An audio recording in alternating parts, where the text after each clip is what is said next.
just yanked it out of the conference room. Now if we can get into it. This is really long.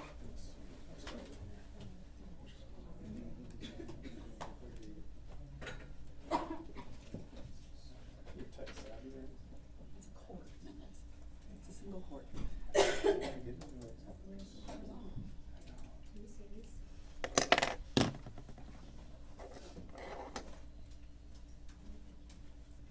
I don't know what I do with my phone.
The TV won't turn on.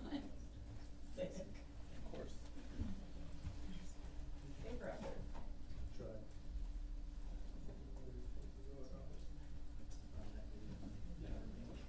The remote, fresh battery? Yeah. Let's try this.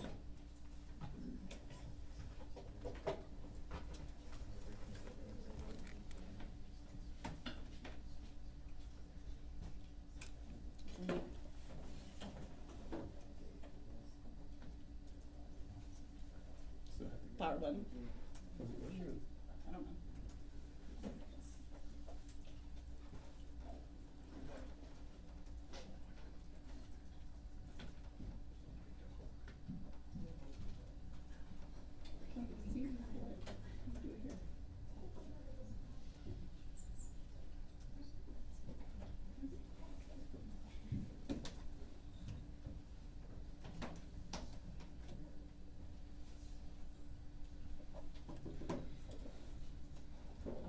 Unplug the phone, make sure it's slow, you can pull it up and then plug it back in.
Good morning, everyone. We're going to have a briefing regarding the shooting that took place this morning on West 6th Street. Joining us this morning is going to be Mayor Kirk Watson, APD Chief of Police Lisa Davis, Alex Doran, Acting Special Agent in Charge FBI San Antonio Field Office, and then EMS Chief Rob Lukritz. And we are gonna take minimum questions. Just be mindful that this investigation is still ongoing when we are talking about this. And all the information we're providing is preliminary. Thank you.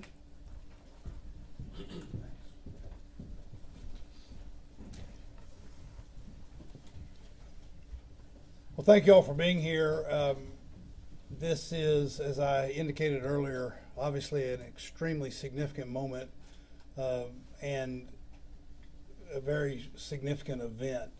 It is one that has brought significant trauma to our city, and our hearts go out to the individual victims and their families as a result of this event. I want to reiterate something I said earlier this morning, and that is my deep thanks and pride in the work that has been done by our first responders and by our police. There is no question in my mind that the quick response of the police officers and of our EMS personnel and those professionals made a difference and saved lives. That is an important thing for us to keep in mind as we go through this and we go both the trauma of this and the investigation, and that is the very professional, extremely competent and quick response of our police and our EMS personnel saving lives under these circumstances. The other thing I will point out is that this is, and you'll hear this from professional law enforcement here in just a moment, this is an ongoing investigation. We are going to work to make sure that the public has information as thorough and as rapidly as is professionally appropriate as we continue with this investigation. But I'm going to let the professionals tell you more about that. I just want to make sure everybody understands we're doing this well and we're doing it right, but that sometimes takes time. But we will make sure that the public has the information as rapidly as is professional and appropriate. And with that, I'm going to turn it over to our police chief, Lisa Davis. Thank you, Mayor. As always, appreciate your leadership. Again, condolences to families. And there are families right now that are unfortunately identifying their loved ones. We have families that are at hospital rooms waiting for outcomes from surgery. That's the reality of what we're dealing with today. So let's talk about what happened, what we know. Around 1:58, we had a call came in that someone was shooting around the bar, Buford's bar. We know that a vehicle, a large SUV, drove several times around the block in that area. At one point, he put his flashers on, rolled down his window, and began using a pistol shooting out of his car windows, striking patrons of the bar that were on the patio and that were in front of the bar. He then proceeds westbound on 6th Street, goes to Wood Street where he parks his car, gets out, once again starts shooting his gun at some people that are walking by. He then walks east on 6th Street. At that point, everyone knows the amount of resources we use on East 6th Street, a large crowd, a large entertainment area here in Austin, where officers along with EMS and fire are staged for the weekend. And so you're talking, when this came out, we were about 55, 56 seconds away coming from east to west Austin, and that saved multiple lives. As the officers were responding, again, our suspect was coming toward East Austin, or East 6th Street. Officers were coming toward him, and at the intersection, he was shot, and he was killed. At this time, again, I want to thank our partners, our federal partners, our EMS, fire, crime scene, our victim services that are on scene. Again, this is really tough time for the city of Austin. At this point, I'll go ahead and turn it over to FBI for some comments from them as well. Thank you, Chief. Again, Alex Dorn, I'm the Acting Special Agent in charge for the San Antonio Field Office of the FBI. We want to extend our deepest condolences as well to the victims and their families of this tragic incident. I also want to sincerely thank Austin Police Department and the officers for their extremely rapid response to the incident. There is no doubt that those officers saved countless lives with their quick reaction and quick training to respond to the shooter and address the threat. The FBI is working in lockstep with our partners, with Austin Police Department. We have members from our evidence response team, as well as our many other specialty teams, including our digital forensics folks that are on scene, helping to address the scene and gather additional evidence.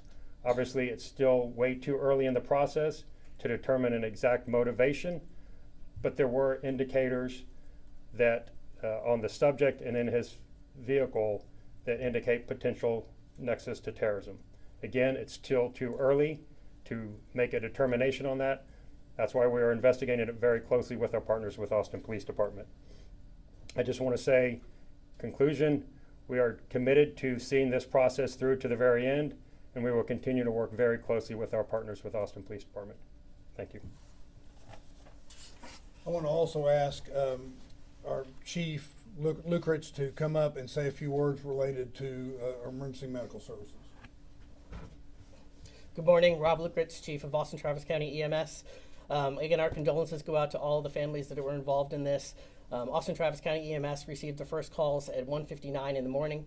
As Chief Davis stated earlier, we had medical care on site treating patients within 57 seconds as part of a program between Austin Travis County EMS and the Austin Police Department, where we have paramedics embedded with the teams during the peak of entertainment hours. All total, we had more than 20 EMS resources that responded to the scene. We had all critical patients off the scene within 24 minutes and all patients off the scene within 47 minutes. In total, there were 17 patients treated, 3 were pronounced on scene, and 14 were transported to local hospitals, 3 in critical condition. And with that, I'll turn this back over to Mayor Watson. Yeah, if you have some questions, we'll, as it was indicated, we're going to be able to answer a few questions. Again, I want to say that because this is an ongoing investigation, we want to get as much information out to everyone that is in a professional and appropriate way. So there may be some things that we defer on, but if you have questions, please feel free. And We're just going to point you out, so we'll take it started here. So we heard from a source that there were that they were told that there were explosives under the suspect's car. Can you confirm that? So once the subject's car was identified, of course, we need to make sure that we're operating safely within that car.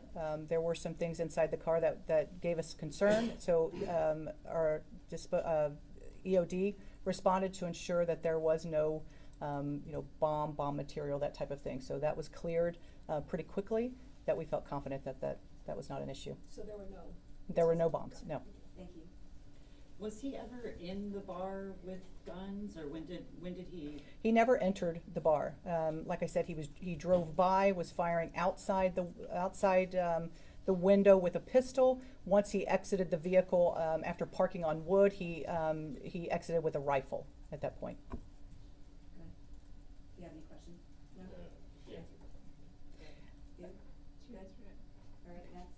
Can you kind of just describe the general setup of police and EMS presence in this area of town on a typical Saturday, and a little more of what happened last night? Yeah, I think it just goes to show what that coordination is. We know, East 6th Street is a large party atmosphere, and streets are closed, they're opened. We're mitigating a lot of people in that small space. And so to have EMS, to have EMS, fire, and the APD together working, it is just for things like this. And so again, we're very fortunate in those partnerships, and we work very well together. Very proud of that, and it showed that it worked. Again, I feel like a lot of lives were saved from this. We will be having a briefing tomorrow. Don't have the time yet. We'll get that to you. We'll have more information at that time. Chief, I think Chief Lucritz. Yep, go ahead. Yeah, definitely. Yeah, EMS and the Austin Police Department have worked closely together for a number of years. However, there's been significant investment over the past 3 to 4 years in that partnership, including adding dedicated EMS resources to the entertainment district on the weekends, as well as supplemental paramedics that are embedded with the Austin Police Department on various apparatus, including like Polaris Rangers and things that can rapidly respond in the event of an active shooter situation. Those resources were deployed this weekend, and those are the individuals that arrived on scene. There are several up every weekend evening, as well as the additional resources that we have dedicated to the entertainment district, separate from our partnership with APD. All those resources came together today as planned, and had all of the things that we needed in place to be able to effectively manage the scene. Okay, we'll Thank take you. one more question. Yeah, you said indicators of terrorism. Can you say domestic terrorism or international terrorism? And then also, can you confirm the Joint Terrorism Task Force involvement? Yes, so since the second question, since it's a matter we're looking at as a potential matter of terrorism, obviously the Joint Terrorism Task Force is engaged, which obviously includes members from Austin Police Department as well as several federal and state and local partners. In terms of specifically what type of terrorism, we're just at this point prepared to say that it was potentially an act of terrorism. You specifically mentioned indicators that were on the person. Can you give more description as to what indicators you're talking about? Again, not at this time. We're not prepared to release that information just because it's very early stages of the investigation, and we wouldn't want to potentially impute any further investigative actions. How many firearms did the suspect have? There were two. There was the pistol that he used out the window, and then the rifle. Are you guys? Thank you all very Thank you. much. We want to thank you again. We want to say that we, our hearts go out to the victims and their families, and we will continue to provide information so that you're aware of what's going on and the public can be aware.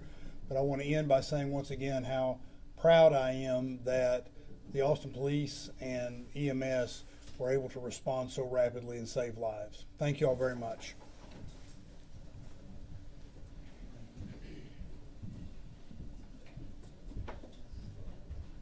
And everyone, I just want to make sure that you all know that anyone that might be searching for a loved one that may have potentially been involved in this shooting or related to them, we ask that you call our APD Victim Services Unit at 512-974-5037. Again, that phone number is 512-974-5037. Or you may come here to APD headquarters, which we're located at 715 East 8th Street. We are also, anyone that might have information or videos related to this incident, photos, whatever it is, if you're a witness, we ask that we're on our social media platform, we're putting up a QR code and how you can submit that information to us as well. All right? And we will let you guys know when the next briefing is going to take place.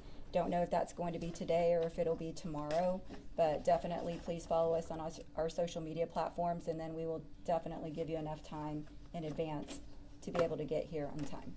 Is the suspect's car gone? That I don't know. All right, thank you all for joining us.